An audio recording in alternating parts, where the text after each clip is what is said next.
So, ladies and gentlemen, it's really nice to have this act back. The last time was, I think, two years ago, roughly, when they played for us. And it's amazing that on the night we've had these two transatlantic duos, which is incredible. So a lot of musical heritage and a lot of interesting stuff from both acts. So without further time wasting, please welcome by bus or by boat!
Those were some tunes from Canada, which, contrary to popular belief, is its own country from the country I'm from, and will remain so, I hope. They have a lovely tradition of predominantly fiddle and accordion playing up there, but there's a bit of flute as well. And then they do a rhythmic thing, like I was doing just the most basic version of it. You'll see fiddle players who are all and out, stepped in, sing wilder sit it down and play the fiddle. I can barely even like just keep time with my foot, so it's pretty impressive.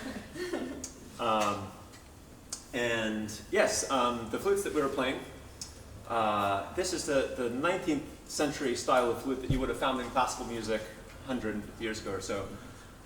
When the modern flute replaced it, this flute ended up in the hands of people playing traditional Irish music. And my father makes them, and I make them, and this is how Katie and I met. Some of you know the great, the longer Should we tell story. the story again, or not? Yes. So, well, it starts with me breaking a flute. So I sat on my flute and broke it, and I thought, well, I have to get an upgrade now because I'm so embarrassed. Like, the only way I can get over this is if I get a better instrument. So I put myself on the waiting list for one of Aaron's flutes, and at that time the waiting list was about 4 or 5 years, but flutes are hard to make and they take a long time, so I waited 9 years for my flute in the end. Wow. But it was worth the wait because I got a lovely boyfriend as well. So yeah, it's lovely. He came over to visit for the first time. We booked a trip. We've been emailing for a while, and it was a bit of a gamble, I suppose. We thought we liked each other, but he booked the trip for a month. You never really know until you're actually in the same place as somebody, right? And I live on a boat, so obviously we were in a confined space, and luckily we got on well. Yeah, so we'll carry on now with, another... This is a folk song that probably originated somewhere in these parts, but crossed its way over to the States probably a couple hundred years ago. There are versions of this that pop up all throughout the U.S. So this is the Hawk and Crow, and we'll play a little tune called The Blackbird in a bit. See?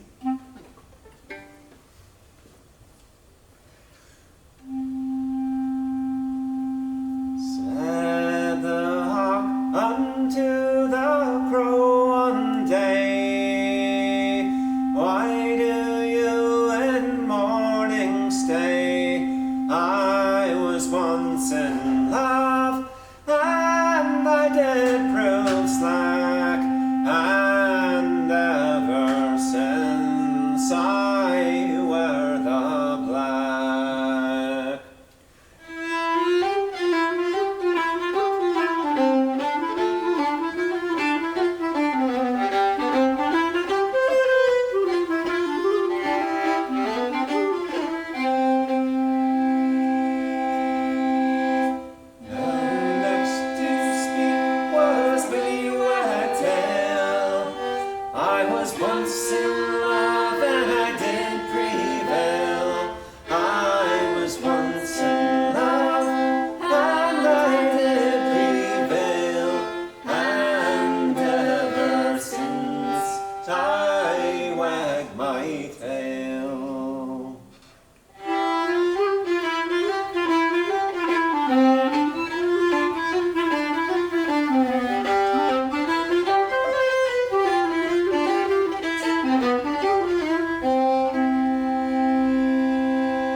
two strings around my throat.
The clarinet is not a very traditional instrument in Irish music, but I'm trying to change that. But from one untraditional instrument in Irish music, we're going to move over to a more traditional instrument in Irish music, but we're going to play a Breton tune on it. Would you like to explain? This is Aaron's new baby. He got this, like 3 months ago? 6. No, it wasn't. It's not that long. Yeah, no. We're more than 3 months into the year already. Yeah. So his friend is a very renowned pipe maker in Vermont, and they agreed. So he doesn't take bookings he doesn't take orders, for instruments anymore. But he did say he would like a flute. So last year, Aaron and he agreed to do a trade. So that's the only way that you managed to get one of these incredible chanters here. I'll let you explain a bit more about what it is. Just in brief, it's the safest of instruments because you're strapped in. You have a seatbelt. It's basically, somebody said, what if we cross, an octopus and a whoopee cushion and a brassiere, and so the air goes from this bellows here through this tube into the bag, then some of it comes down here to the chanter. It has a little double reed like a oboe or bassoon or whatever, and some of the air goes down here through the drums, which hopefully are reasonably in tune. You're lucky. I've had a go at those, and it is unbelievably difficult. So I'm just absolutely in awe that Aaron can make them sound great after just a couple of months. So we're going to play a Breton tune that I don't know the name of, and go into an Irish tune called the Hidden Reel. Hidden Note. Right.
so kind, I'm going to subject you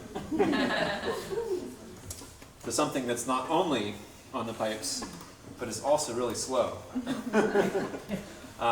This is a side of the Irish music tradition that I haven't really dipped into that much, because everybody says, well, to play the slow airs correctly, you're supposed to know Irish, which I don't.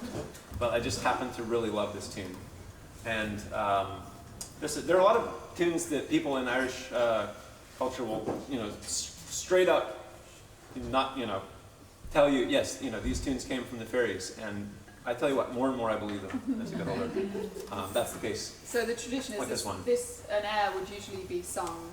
So that's why to understand the kind of phrasing of it, like you're supposed to be interpreting it on an instrument. Right? Nice.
on the weekend in Wales. So I'm guessing there's going to be I don't know how many people, like 50 pipers in a room, which is going to be exciting. Words can't possibly describe. Yeah. You just have to come and see yourselves. So we're going to carry on now with a tune kind of that reminds me of my family and yeah, my trips over to Austria where my mum's from. That's why I absolutely loved Edelweiss earlier. That was so nice, wasn't it? Yeah, actually the Austrians don't know the sound of music. I remember watching it for the first time with my mum and my grandmother, who was also from the same area. I must have been about 10 or something, and I can remember them both being very moved by seeing the Austrian landscape, particularly my grandmother, who'd been in England for a long time at that point, and she hadn't gone back for a long time, so seeing all the rolling hills and yeah, beautiful. Anyway, we're going to play a tune. So Mum's from kind of the very border of Slovenia and Austria, and a lot of the music that I grew up listening to over there, the Volksmusik, it's not very popular with the younger generation, I might say, but I absolutely love it.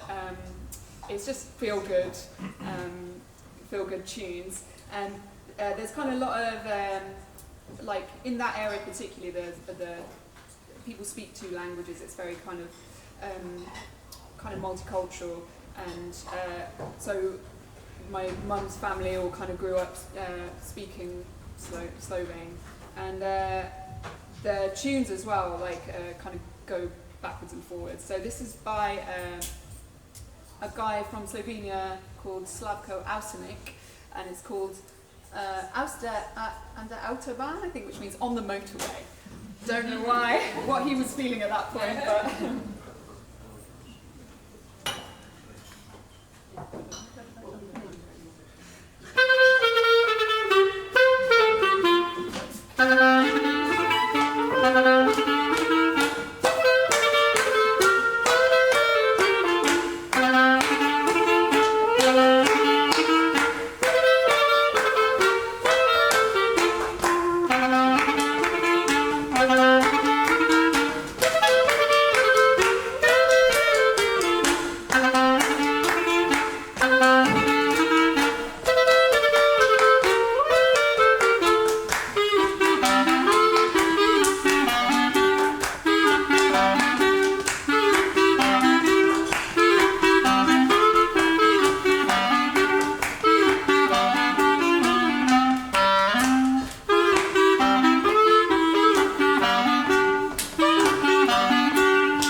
I didn't get a proper home. That was great. I didn't, yeah, nice. You gotta save something. Yeah, what about one of these? Do you want Oh, sure. So, my first musical love was traditional Irish music, but after playing that for a while, I realized that there was this amazing music that was much closer to my home, and kind of all around it, actually. And what gets called American old time music is sort of a confluence of a lot of different things. There are obvious influences that people have noted of, Irish and Scottish and other European influences, but then it's more than just a little bit of rhythms in here and that. More and more people are realizing that a lot of the actual melodies came from African American enslaved peoples as well, who brought the banjo with them, which the original banjo is made out of a gourd and just has a stick stuck on it with a couple strings, no frets or anything. And so that's what turned into the banjo that we know. And so the combination of the banjo and the fiddle really created this kind of music that was what you would have found some version of all around the US. Really often just a fiddle playing for some kind of social dance, but then very often a banjo as well, and other instruments. But so I'm going to play some sort of old-time tune that I haven't decided yet. You can play old-time tunes like probably days and days and days without stopping. Oh yeah. So I had the luck of getting to be to listen to Aaron and his friend this when was it? This winter we were out in Virginia. They recorded an album, and I'm used to when you record an album, like you've got your 10 tunes you know you're going to do, and then you go in the studio and you do your 10, and then you might do them again and again, just really getting them down. These two, they just went in. They put, how many tracks? You did like 50 30. tracks, and just they played from like morning until night. Just kept going, and then they'll just pick some of their favourites. Wow, there's like at least 3 full albums worth. And now this is representative too of our live experience. My friend Rich has a couple decades on me at least. Oh yeah. But he's been blind since he was 12 years old, I think, so he's not ruled by any circadian rhythms.